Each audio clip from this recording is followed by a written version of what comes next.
और हमारे प्रधानमंत्री जी, इनकी मैं बड़ी इज्जत करता हूं, हमेशा कहते हैं वन नेशन वन लॉ।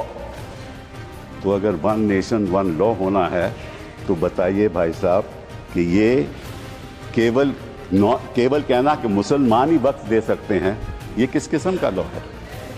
ये किस किस्म का लॉ है? अगर आप वन नेशन वन लॉ की बात करते हो कि सारे धर्मों पे लागू करो, कोई भी दे सकता है। एंड आप कहते हैं कि देखिए औकाफ में 8 लाख एकड़ है। अरे भैया, आपके हिंदू टेम्पल्स में भी इतनी संपत्ति है, वहां आप क्या कर रहे हो? वहां आप क्या कर रहे हो? बाकी स्टेट्स में देखो ना। आपकी बात में काफी दम है, मजाक चुपचाप कभी नहीं लेना चाहिए।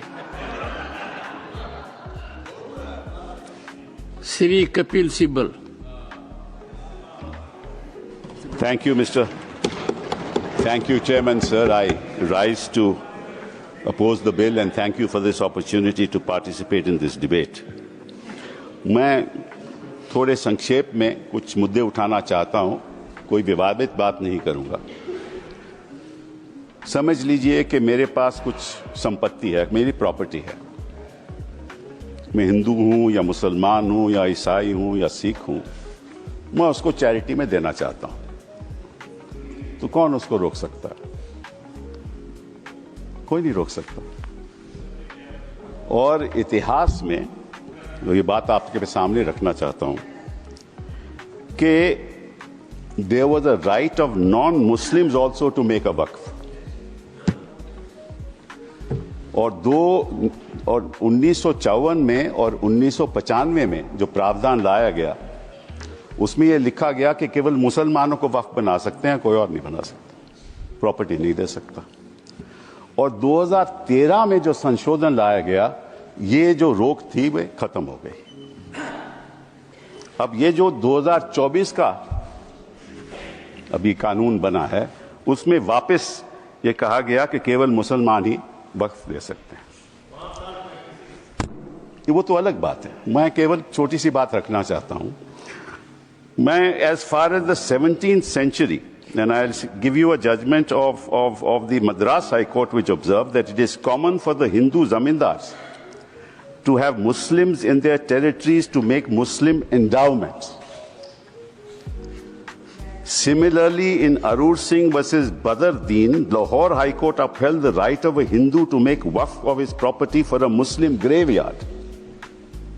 After independence, Nagpur High Court upheld the right of a non-Muslim to create waqf. और हमारे प्रधानमंत्री जी, इनकी मैं बड़ी इज्जत करता हूं, हमेशा कहते हैं वन नेशन वन लॉ।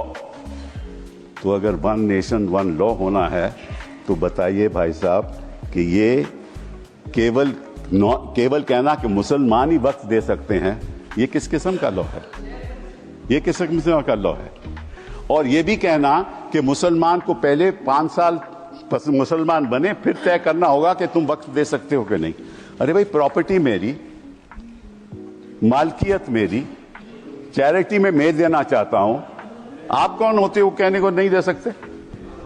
ये कौन सा कानून है? ये छोटी सी बात है, ये कौन सा कानून है? मैं हिंदू हूं, हिंदू होकर भी मैं दे सकता हूं।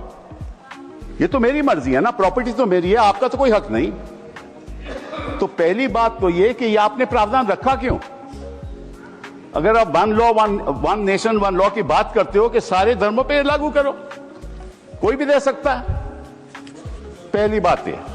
दूसरी बात, एक नड्डा साहब ने बड़ी अच्छी कही कि देखिए ये